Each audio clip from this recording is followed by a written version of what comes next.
এসআইআরের ফর্ম তো fill up করে জমা দেওয়া হয়ে গেছে, কিন্তু লিস্টে আমাদের নাম আছে কি না সেটা কি করে দেখব? চলো সরাসরি স্ক্রিনে চলে যাওয়া যাক। আর লিঙ্কটা আমি একদম ডাইরেক্ট পেজে দিয়ে দেবো, ওখান থেকে একদম সরাসরি যেতে পারবে। চলো দেখা যাক কি করে করতে হবে। তাহলে শুরু করা যাক। প্রথমে ক্রোমে যেতে হবে, ক্রোমে গিয়ে তোমাকে লিখতে হবে, আমি এটা কপি করে নিয়েছি, আমি তারপরেও বলে দিচ্ছি। লিখতে হবে হচ্ছে HTTPS হাইক্লোন দিয়ে, এটা এখানে যেরকম আছে ইলেকট্রনিক্যাল সার্চ ECI government.in, তারপরে এরকম একটা সার্চ করার পর এরকম একটা পেজ খুলে আসবে।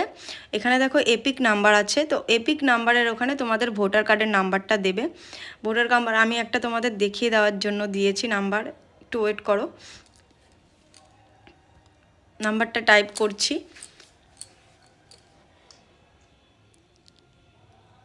তারপরেও যদি কোনো সমস্যা হয় তাহলে তোমাদের যে বিএলও ছিল, ফর্মের উপরে নাম্বার আছে বিএলওকে কল করে নেবে।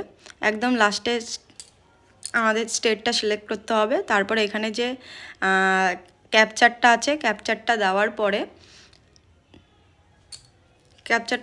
পরে সার্চ করলেই পুরো ডিটেলস চলে আসবে, লিস্টে নাম আছে কি না।